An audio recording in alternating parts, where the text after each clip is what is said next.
Okay, guys, it's the end of the year, so you know what that means, right? It's time for me to get the hell out of here and go back to Seattle. See you guys. Don't leave me, Andre. Okay, luckily, Derek, before I do that, it's time for us to do our year in review for Nintendo, where we're going to go through step by step and cover pretty much everything Nintendo did this year. Now, the way we're doing it this year is a little bit different, in that I wanted to go chronologically through Nintendo's events, but wanted to do it by platform. So in part 1, we're going to focus on the Switch, and part 2, we'll cover the 3DS and everything else. So yeah, so for the Switch itself, there is a lot to get through here. But before we get to that, I wanted to just give our overall thoughts on the year in general, like what we thought, just in an overall sense. We won't give an exact rating yet, we'll say that for part 2.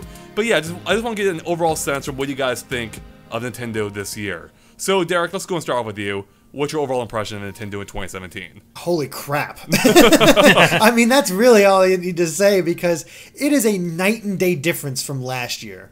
Like, you know, we were struggling for content last year, trying to figure out things to talk about, jumping on every last single rumor that of the NX and what eventually became the Switch, and just desperate for any kind of content. This year, we are overwhelmed for content. The Switch had just had an amazing year, and Nintendo just sort of rode that high throughout the entire thing, and is still, I'd say they ended on a strong note, but they're still on a strong note, so I can't even say it ended. There's no ending, yeah. Unlike The Last Jedi. No. Oh, wow.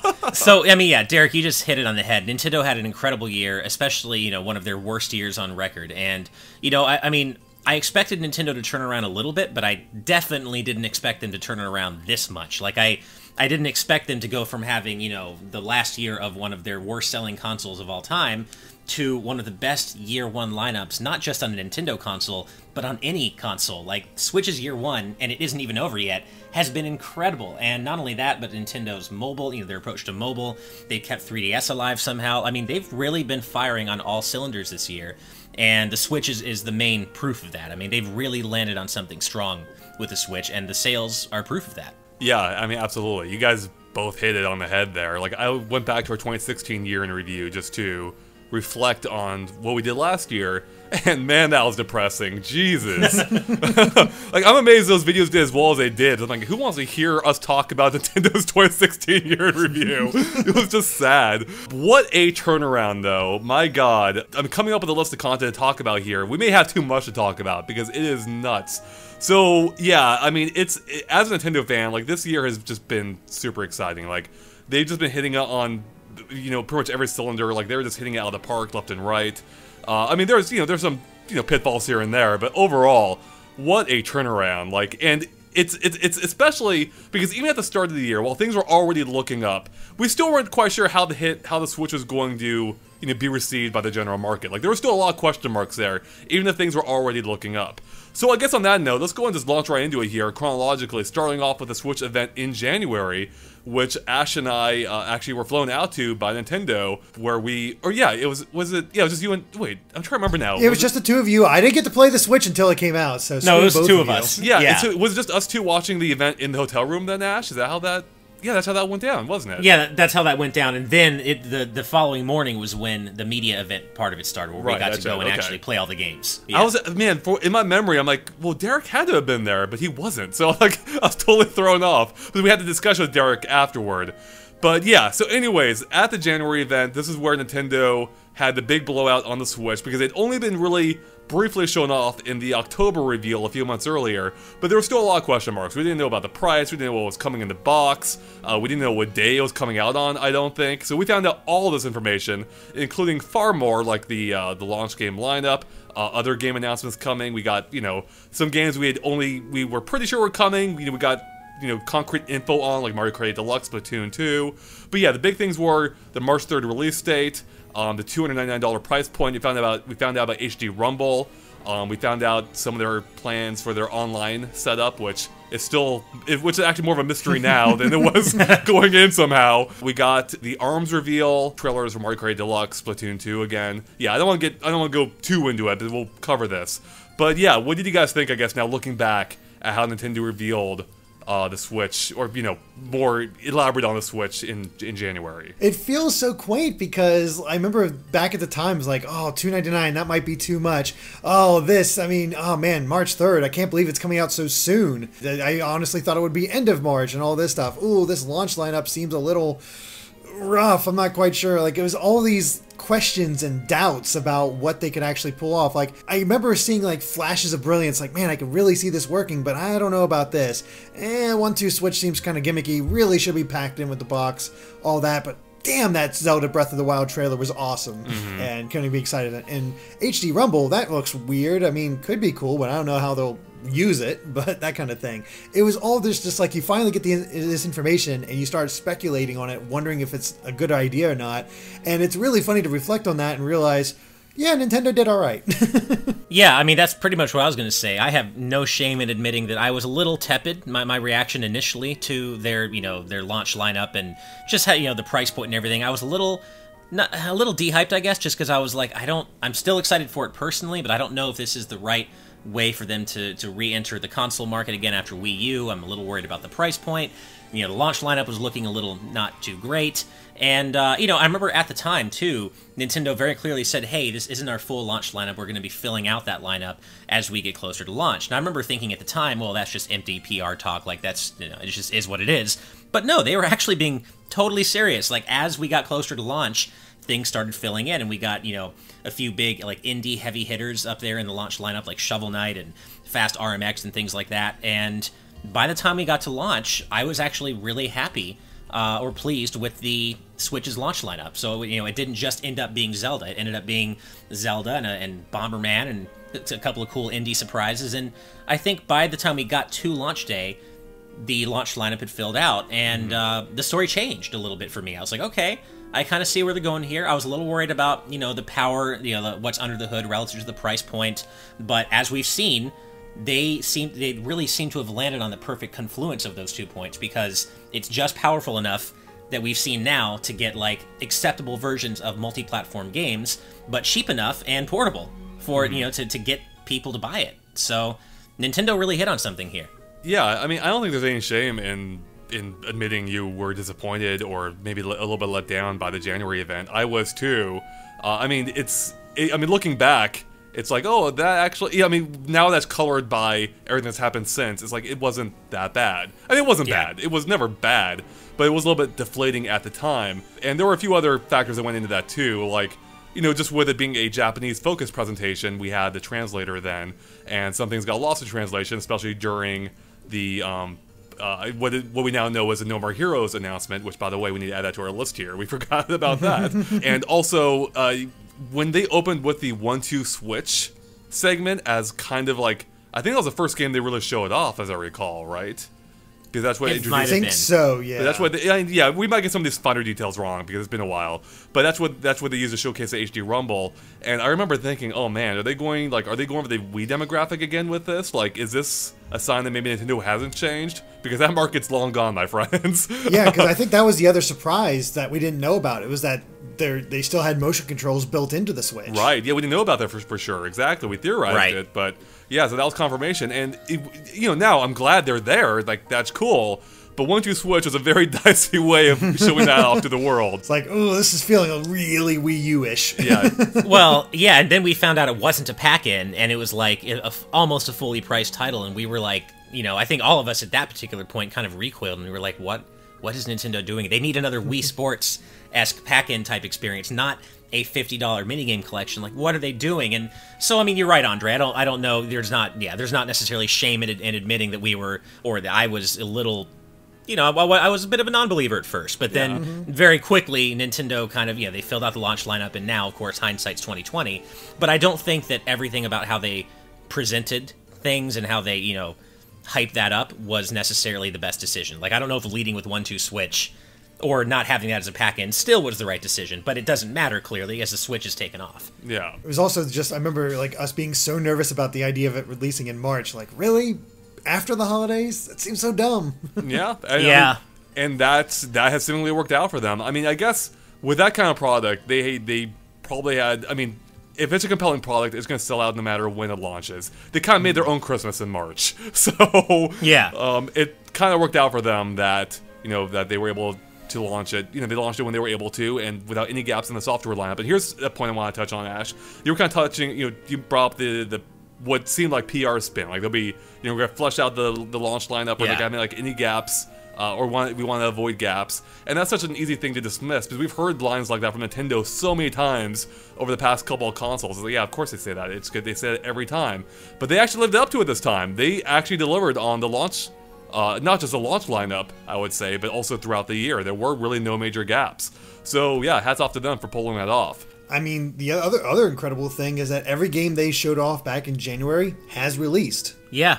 I don't think there were any delays, or no game to push next year. Even getting a little bit ahead of myself here, even Xenoblade Chronicles 2, my full credit to Nintendo, I was convinced that they were not gonna, even when all evidence was pointing against it. I'm like, there's no way they can release it this year, but they showed that off, blew my mind. I'm like, there's no way it's gonna happen. Oh yeah, I think we all thought that. There's like no way this game's gonna make 2017. And that underscores yet again how incredible the Switch's first year has been. I mean, let alone Zelda and Mario, but stuff like Xenoblade and Splatoon, like it really is pretty crazy.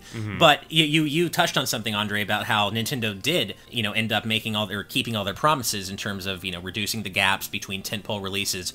But what's so funny is it didn't look like that back in January. Like back in January, when all we had was those details and that launch lineup hadn't been filled out, it didn't look so good, because we were thinking, okay, so I think we knew by then that Mario Kart 8 Deluxe was coming in April. I think it was coming at the end of April, so we were like, okay, wait, why is Switch launching a month and a half before a Wii U enhanced port's going to be ready? And then we knew that Splatoon 2 and ARMS were both like a nebulous summer release, so we were like, crap, what do we have to get us to the summer, to these big tentpole releases? And, I think we were certainly justified in not taking Nintendo at their word after the Wii U, certainly. But no, I mean, it really was a matter of just Nintendo waiting to reveal and fill things out when they wanted to. And, we've gone from being worried that we were going back to a Wii U-type release schedule to literally not having enough time to play everything good coming out on Switch every week. Yeah. I still think the wait between Zelda and Mario Kart is a little bit long, but I'm sure Nintendo had, they had their own information, I'm sure, about their stock levels, how many they'd be able to provide. And I'm guessing for them it made sense. Like, well, we know Zelda's going to sell out the Switch for the next several weeks. No point in sending out Mario Kart early if no one's going to be able to buy it. Yeah. And I'll be honest, Zelda took up my time until Mario Kart finally got there. Like, I think I finished it like two or so weeks before it, but it still like filled up enough time that I was like, okay, it's not too long of a wait for Mario Kart 8 Deluxe to come out there. You, on the other hand, had to wait a little bit longer since before launch. Exactly.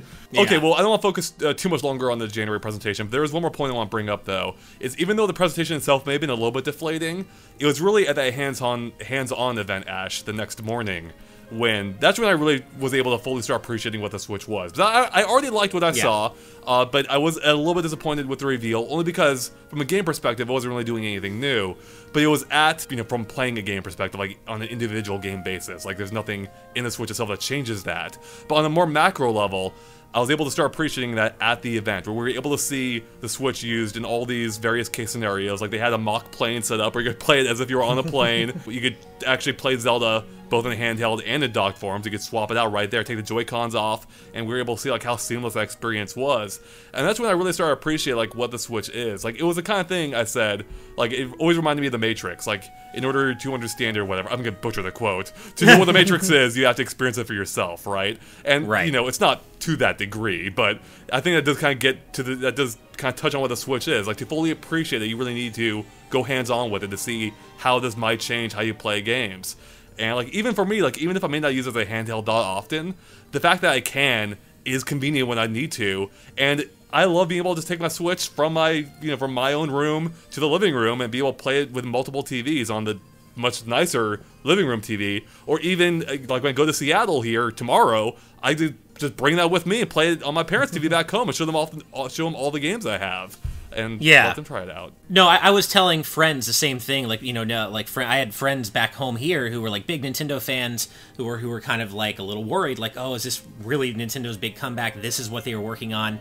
And I was like, hey, look, as an observer of only the presentation, I totally get your trepidation, but like, I played it, and I went hands-on with it. Trust me when I say this is something that may not sound all that revolutionary on paper or amazing on paper, but when you get it in your hands and you you look at that screen and you realize this isn't Nintendo making another toy-like device. Like, Nintendo's graduated past their toy-like design sensibilities and made a very sleek piece of hardware. But you guys, you just got to trust me when I say you got to play it before you know. And they didn't quite believe me, but then the Switch launched, and they got one anyway. And every one of those friends was like, "Holy crap, Ash, you're right!" Like, when you play it, and I'm like, I know it's and it's like you said, Andre. Like, we were a little deflated after the presentation. Although I do want to point out that presentation also included the Breath of the Wild story trailer, which I would still say is maybe the best trailer Nintendo has ever done. I would say that, and actually Mario. I said at the time. And Mario Odyssey. They both. Yeah, Mario Odyssey blew me away back then. I'm like, man, that is what I want in a Mario game. So I agree. Both trailers were fantastic. Probably among the best Nintendo has ever made. Yeah, exactly. But no. Then we went to the event the next morning and saw. Okay, we get the concept here, and it wasn't necessarily a concept like motion control on the Wii, where it just sells itself and you don't have to try it. But it also wasn't like the Wii U, where the concept was just so like vague and poorly messaged that you're just like don't know what it is. So it landed right in that nice middle ground of being a really cool concept. You just have to get your hands on it to check it out first. Right. And I think after you and I played it the next day, you and I were both like, yeah, okay, they've really landed on something here. Maybe a little worried about the price still, but no, they've hit something here that this is worth. Like, this is exciting. I guess there's one other minor point I want to bring up here. And that is, at the event, we found out about some third-party games like Super Bomberman R, Puyo Puyo, Fast RMX, and Ultra Street Fighter 2. I think it's really the last one that's probably the most important of them all in hindsight, because I think that game blew up far bigger than anyone expected. I think our review did nuts for it. I never expected what's essentially an upgraded port of a super old game performing that well.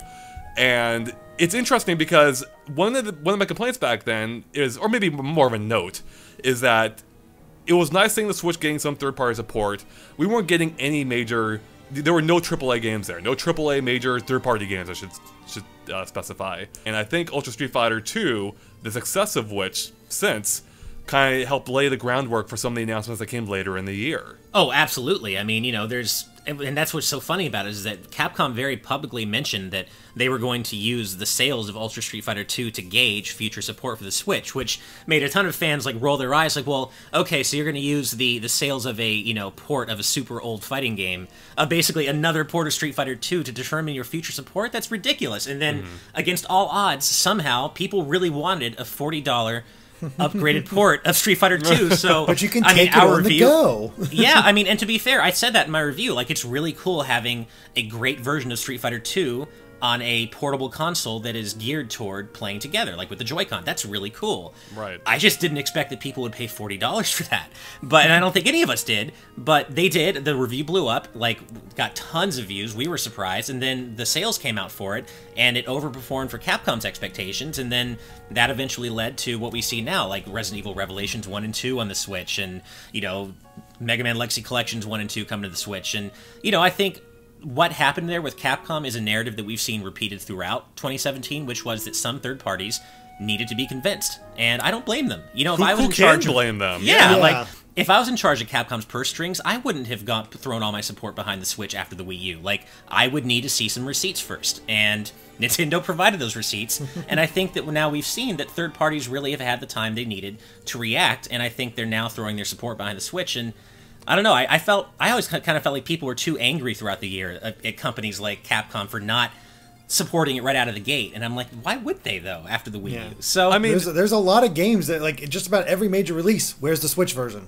Yeah. Where's the Switch version? And to some degree, I can understand. Other degrees, like, yeah, it's gonna take a little while. Like when you hear about how long it took to get development kits and whatnot, there's a bit of catch up that needs to be done there. Oh, and not just on that note, especially when it comes to indie developers, especially for North America, because from what I've heard, and there's also been stories about this, Nintendo was very selective with who got development kits, and still was up until not too long ago, I believe. Very selective with what games would come to the Switch.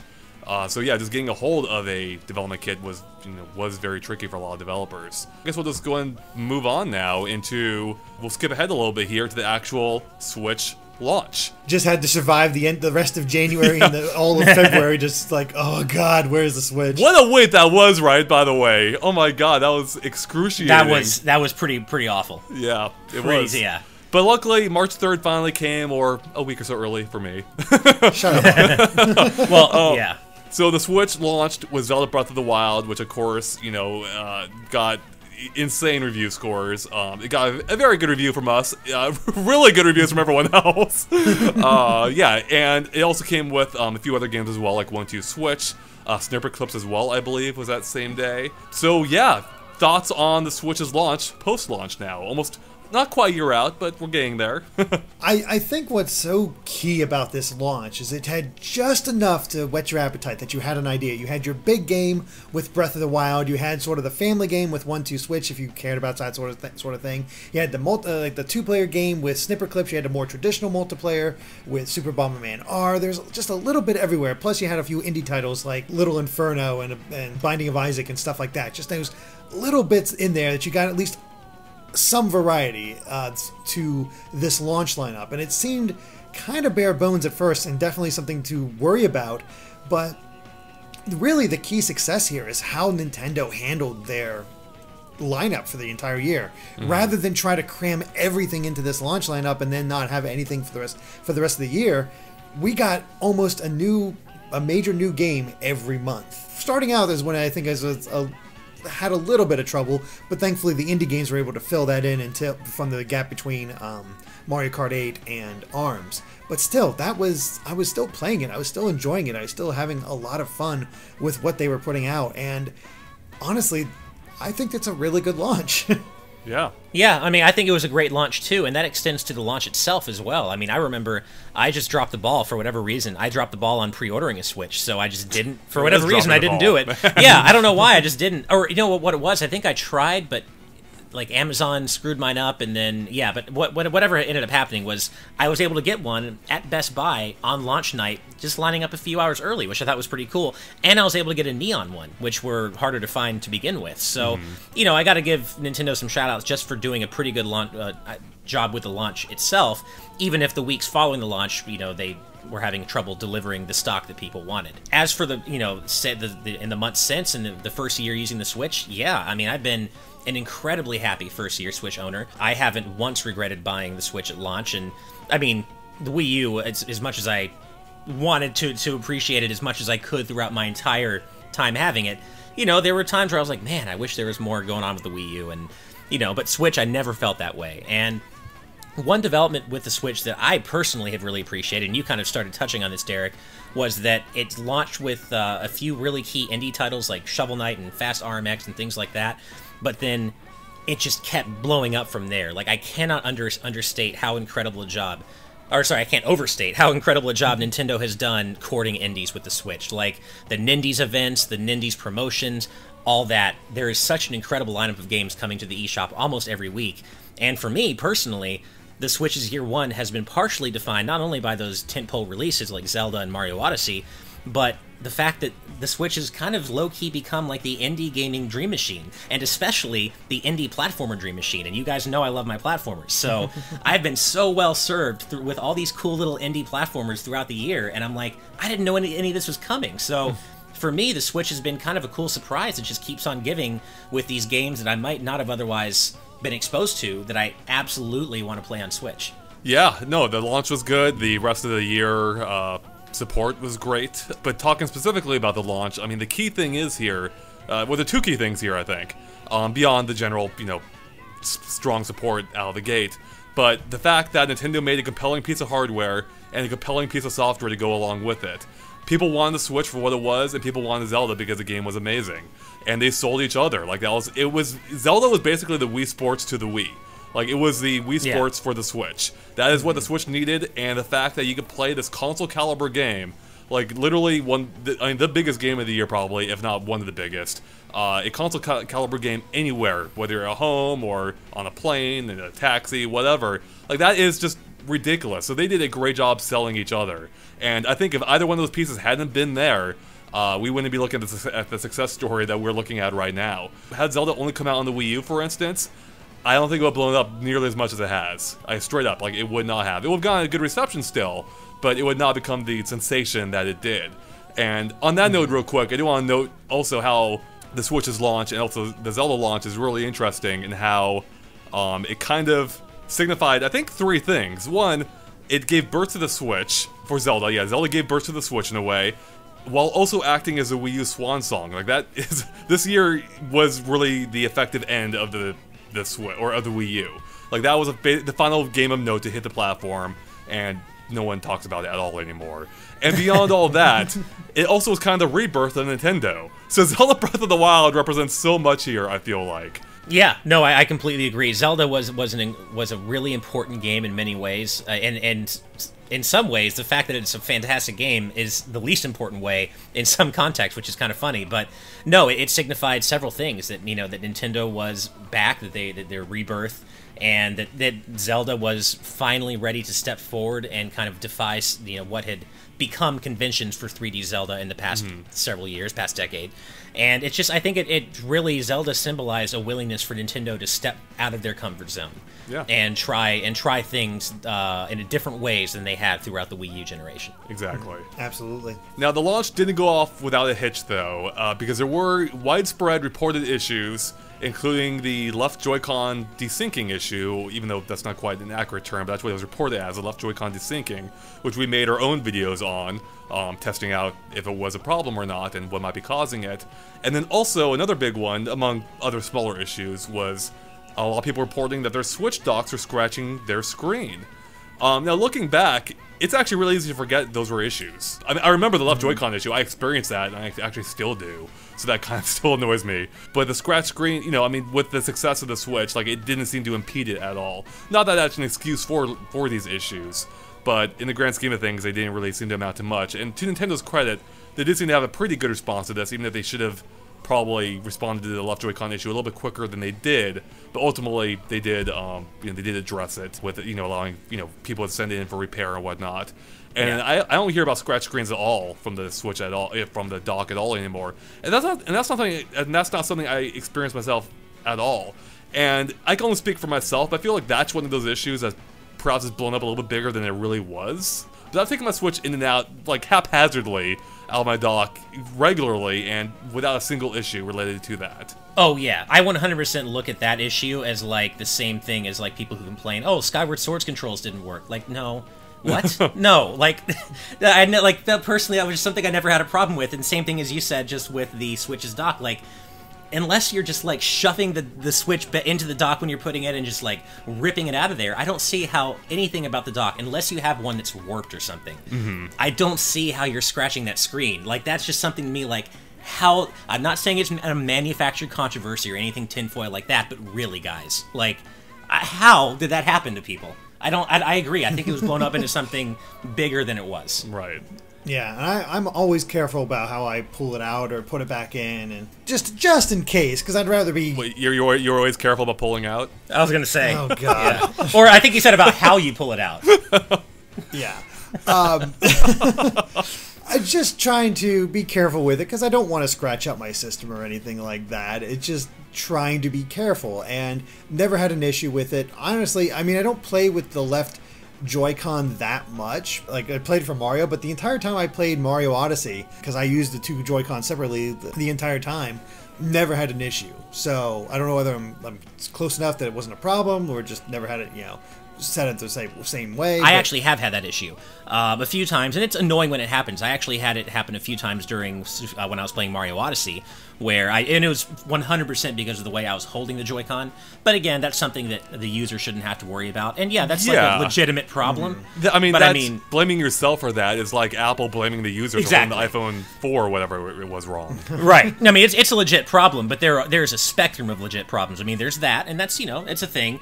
But then there's like Red Ring of Death status, and that nowhere close to that. Yeah. So I mean that absolutely is the case. Yeah. Honestly, the biggest issue I ever had with the system, and I probably still have it a little bit to this day, is with the D-pad on the Pro Controller. Like, sometimes I swear to God I push right on it, and the input indicates as I push up, and I'm not quite sure what's going on with that. I'm not sure if it's my controller or I'm just messing it up, but it never happens anytime else. but it does happen quite a bit with that. I don't know. That happens to me too.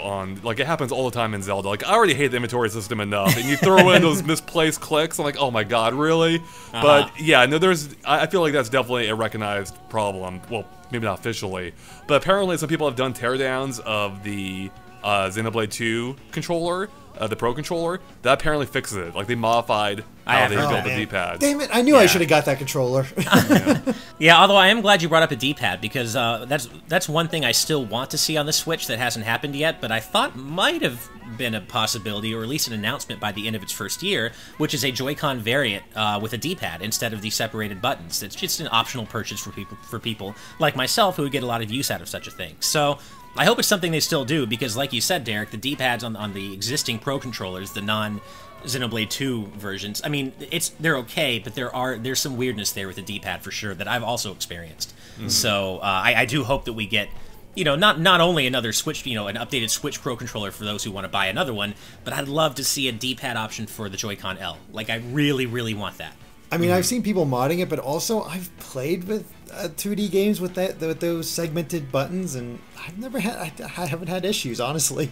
Yeah, I mean, I fall between you two, I think. Like, I prefer a D-pad for 2D based games, but it works pretty well. No, it does the trick. For me, it comes down to a game-by-game basis. You guys are totally right, and I've even said that in many of the games I've reviewed this year. Like, hey, surprisingly, this 2D platform or whatever, like Axiom Verge, I think I said, hey, it's fine on the Joy-Con. So it's definitely a game-by-game basis. All right, well, let's go ahead and skip ahead a few weeks now to the next major first-party title, being Mario Kart 8 Deluxe, which came out, I think, in late April. Now, at the time, I felt like that wait was... Actually, Andre, before we do that, there was one other thing related to Zelda that we kind of missed. Oh, the DLC? The fact that they announced the DLC shortly before the launch, which got a lot of people upset. I still think that was not the right way to do that. I still think that was bad timing. I mean, everyone knows how I feel. I mean, I definitely agree with that, too. I mean, even though I ultimately ended up liking the DLC, I still don't like everything surrounding it. So, that could have been handled better, I feel like, so... Yeah, I honestly didn't bother getting the DLC until DLC Pack 1 came out, because I saw that, I was like, okay, I get a shirt and a couple other doodads. I don't need it now. Yeah. I mean, it effectively is Nintendo's version of a season pass, right? But that doesn't excuse it. Even if other companies do it, that doesn't mean it's right. And I don't think it's a worse thing here, but I still wish, they hadn't done it this way. And I hope they learned from that, even though ultimately it didn't end up mattering this year at all. Totally, this would have been a huge success regardless. I just do wish I hope they modify how they handle DLC in the future. I would be really curious to see what the sell-through rate for the expansion pass was, just to see if the way they announced it, a few weeks before the actual game came out, and just the way they handled that, if it actually worked out for them. Because we may not like it, but the sell-through rate may tell a different story. So I'd be curious to know what that is. Not that they I'd be more interested in when the DLC got sold. Like, how many bought it right away, how many bought it once DLC Pack 1 came out, how many people bought it once DLC Pack 2 came out, that sort of thing. Yeah. Okay, so now let's go and skip ahead a few weeks to the Mario Kart 8 Deluxe launch, which, as I said earlier, at the time it felt like there was a bit of a wait. Ultimately, it didn't end up mattering that much, and I think, there were some voices out there that thought, it's unfortunate that their second big game, really, second AAA game, is a port of a Wii U game.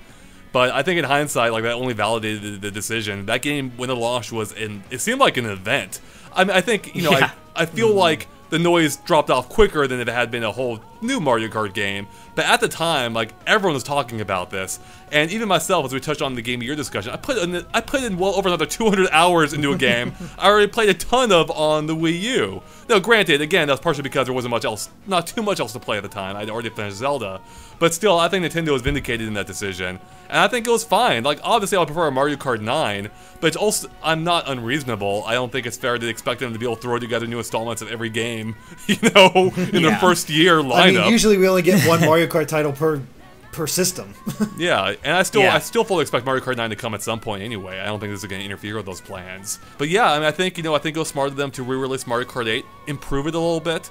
They fixed some issues, added the dual iron boxes, added a whole new battle mode, which was fun. I don't think it was as great as it could have been, but it was still a fun addition. And yeah, ultimately it was a very strong package. Like, if you had not played Mario Kart 8 at all, oh man, were you in for a treat on the Switch version. Oh yeah. Yeah.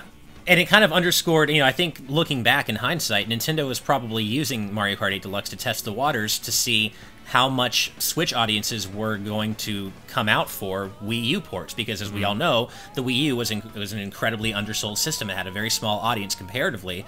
So, despite the fact that it got so many truly fantastic games, exclusive games, not a whole lot of people got to play them in context. So, I think they probably used Mario Kart 8 Deluxe as a kind of a litmus test, be like, hey, how much do people want enhanced Wii U ports? And I mean, I'm looking at the sales right now.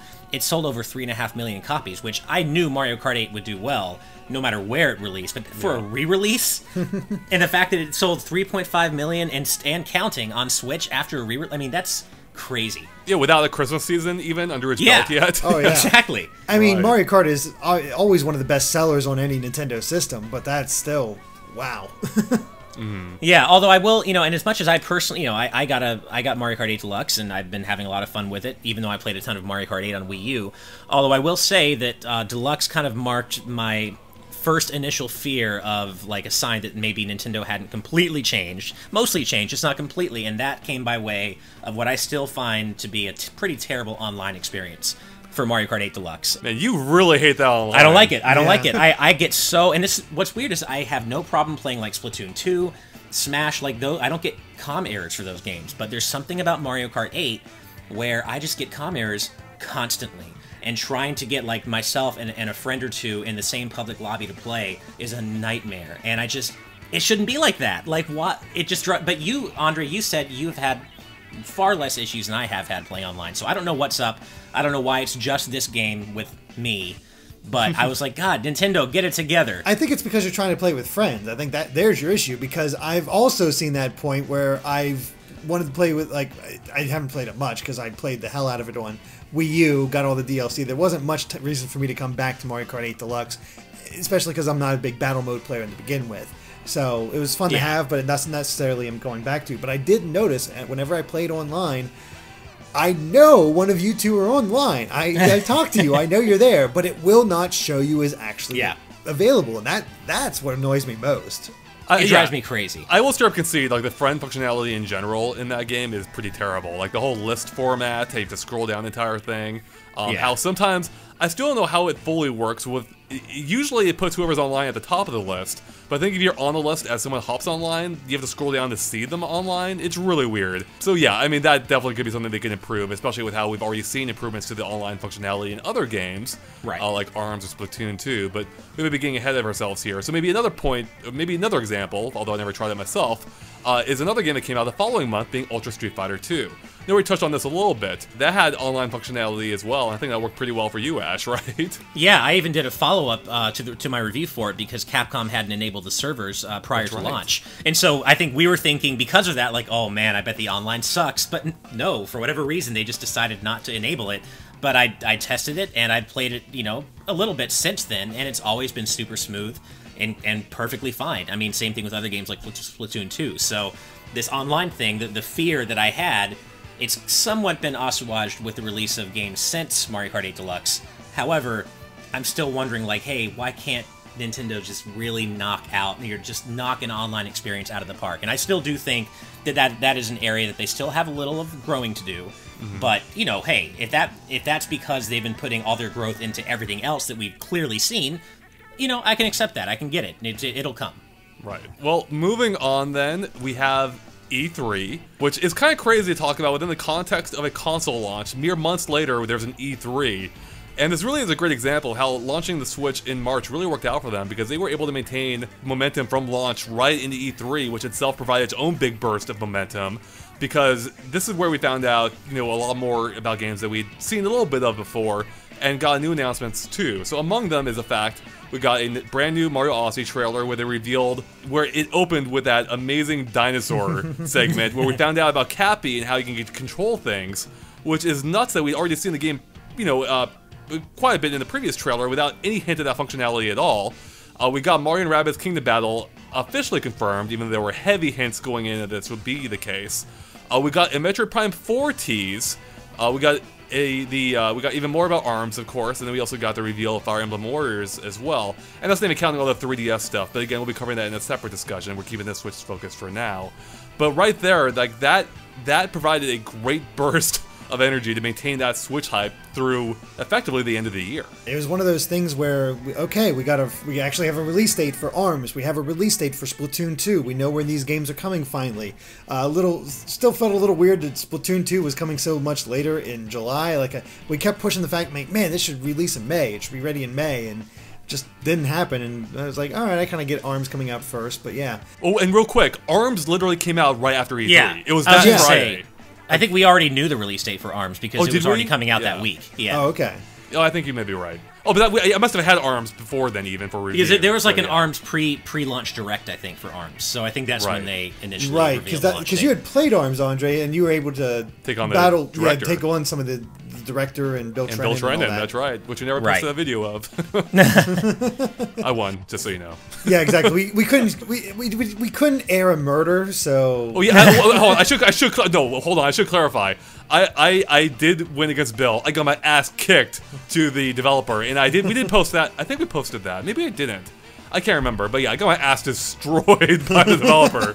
But I touched on before real quick that this was a highlight for me. How he personally said he was a huge fan of GameXplain. He loved all the Mario Kart videos we had posted, and that blew my mind because he had said something earlier, during before the interview we had with him, where he said hey, we're a fan of your work or whatever. I'm like, oh, that's cool. But that's something that felt like a pretty standard thing anyone would say, even if whether or not they are a fan. But then he pulled me aside afterward. He called me back after the interview, and he's like, no, I actually really like your Mario Kart videos, which this is all through a translator, by the way. I'm like, oh man, that's super freaking cool. So damn, that is awesome. Yeah. I mean, you did figure out his courses. That's true. Broke him down.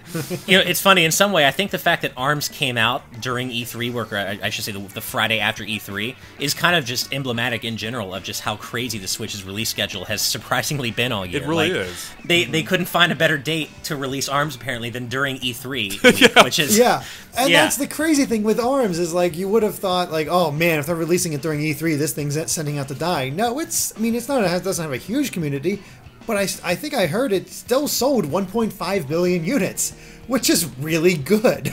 And frankly, better than I was expecting for ARMS. I say this fully without any knowledge of how sales have been for ARMS since then, but I do think ARMS had that initial appeal. I think a lot of people were excited by what it was, including me. I mean, I liked the game. I liked it a lot, in fact. However, looking back on it now, it didn't quite hook me like Splatoon or Mario Kart did. I had a lot of fun with it. I really enjoyed it when I played it, but then I kind of burned out on it, and I feel like that might be the case for a lot of people. I love that they're still supporting the game with all these updates. We've had multiple characters, including a new one coming up before the end of the year, evidently, which has to be within the next week or two. Yeah. But each one, and again, I say that's without any knowledge of usage stats, but I feel like they're not making that big of a blip on the radar. I think it's keeping the people who are still playing, it's keeping them engaged. But I don't know if it's doing much of a job to pull more people into it, like Splatoon seemed to have with its updates. That's the weird thing with ARMS for me. I was super excited for this game before it came out. I liked the concept. I liked the idea. I was one of the bigger proponents for the game before everybody else. But the fact that it came out shortly after E3, when I had so much else to do and so much else to cover, I ended up skipping the game. And I don't feel upset that I missed out on it at all. I haven't played it one bit, but also it's more multiplayer focused, and that's not my type of game. I do wish that they had some kind of campaign. Oh, it's totally my fault. That is completely on me. Yeah, so the single player was a little bit weak, although it is a fighting game, so it's hard to expect too much from those in general. Yeah, but I wanted to get at least a little bit more personality out of each of the characters because they do have so much. Mm-hmm. Yeah, I mean, even by single-player fighting game standards, I feel like ARMS had a pretty... Yeah. But, I mean, it's very... hold on. They did add... Now you can spend all the time getting, 500 achievements or whatever in the game. All those badges. Yeah. Oh, I didn't know they had added that. Okay. Yeah. In 4.0, I believe. Oh, okay. All right. I mean, it seems very clear to me that, that Nintendo obviously positioned ARMS to be their next, they positioned it in exactly the same way for the Switch that they positioned Splatoon 1 for the Wii U. It was their new IP they wanted to try out. They were going to support it with a year of free updates, which I want to point out as well. Nintendo in 2017 has been, one of their trends has been supporting some of their tentpole releases with free updates for up to a year, and they've continued to do that with games like ARMS, Splatoon 2, and I love that they keep going with that update model. And I don't know how much it's actually had an effect on ARMS as the bottom line, because I think with ARMS, it's weird. They did the test punch and everything. They obviously wanted, they intended for ARMS to take off as their next new IP, like Splatoon did.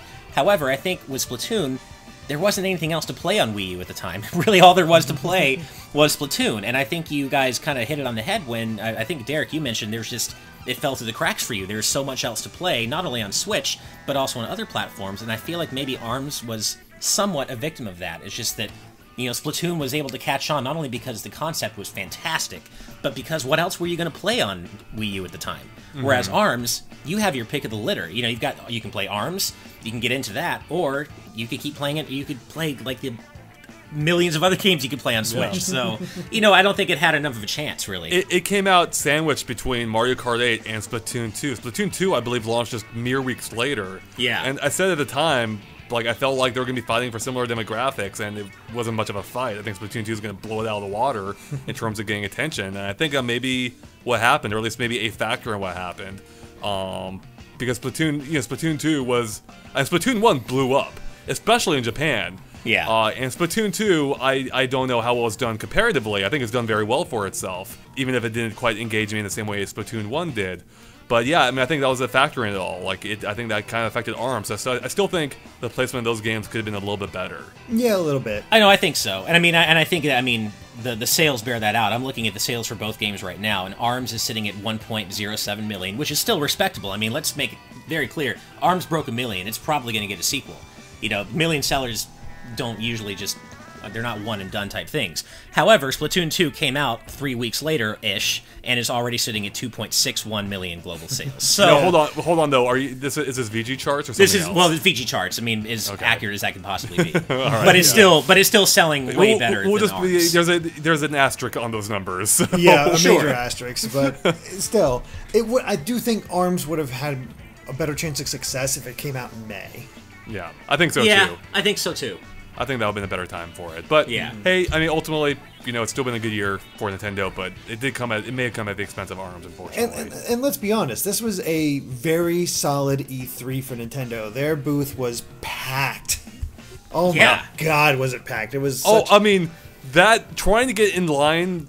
You know, I'm still not sure if it was better on day 1 or day 2 or 3 because they totally changed how it worked. So day 1, it was a complete freaking mess. There were no lines. Trying to get in line for Mario, like, I mean, I think it worked out for me. Like, I think some people benefited and some people got screwed because it was hard just to get into the booth. If you could get in there, you kind of slip through the cracks and work your way up to like a kiosk and play some games.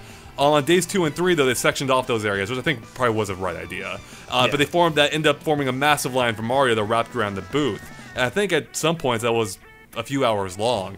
It never got as bad as Zelda, though. Like, I think you could hop in at the end of the day and get in within 45 minutes. But, yeah, Zelda was nuts at 2016. Yeah, I mean, let's put it this way. I never got a chance to play Zelda. I did get to play Mario Odyssey at E3. I mean, well, part of it is because Mario Odyssey was a 10-minute demo and Zelda was, what, 40 minutes? Which exactly. Kind of was a little bit absurd at the time. So, yeah. Anyway, so we covered... Is there anything else about E3 you want to cover before we move on? I think I just want to sort of highlight the fact that it was exciting, but also still kind of modest. Because we didn't get, like, we got a few big ones, but they mostly focused on what was coming out for the rest of the year. We got more information on Xenoblade Chronicles. We got that little hint on Metroid Prime 4, but I think that was just to satiate some Metroid fans and get people excited for that. But, yeah, I mean, for the most part, it seemed like they kept things modest, not really promising the world at all, which I think was a pretty decent take for them. I mean, that's usually how Nintendo handles things. They tend to focus in more recent times on the immediate future being that year. I mean, 2018 is still kind of a mystery, and we'll touch on that in our 2018 discussion, of course. But yeah, Metroid Prime 4 was definitely, I guess, maybe unexpected, but they kind of had to after the reaction when they announced Metroid Prime Federation Force. With it not being Metroid Prime 4, that game just got wrecked in terms of the perception of it. Whereas now that they were announcing Samus Returns, I think they realized, hey, we need to announce Metroid Prime 4 as well. Well, so it's almost the opposite. They put out Prime 4 before and then put out Samus Returns. Well, that's what I mean. I mean, that's exactly why they did it, because if Samus Returns had been announced first, people would have flipped their lids without being Metroid Prime 4, I think. I don't know. I think people would have been happy with just any happy new. to get Metroid. Yeah.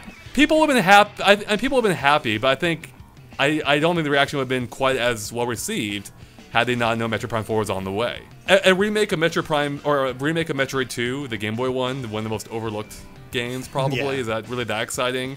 Like, do you think it would have been that well received had people not known Metroid Prime 4 was on the way? I mean, considering Samus and Metroid had been more or less effectively dead for 7 years, yeah, I kind of do. I think people would have been really happy with any new Metroid announcement, but at the same time, they didn't just get we already one. know it. Not any new Metroid, any Samus starring Metroid announcement. Any mainline Metroid. I think Nintendo was hedging their bets here. I didn't think they want to take any chances after Federation Force. Granted, good idea. Yeah, it was a good idea. I still wish we had seen something of it though, than just a logo. Right. Yeah. Well, and that's I did want to touch. There were a couple things I wanted to touch on about E3 before we move on, but that was one of them. Even though we're going to talk about Samus Returns later, just the fact that we got 2 new Metroid games announced.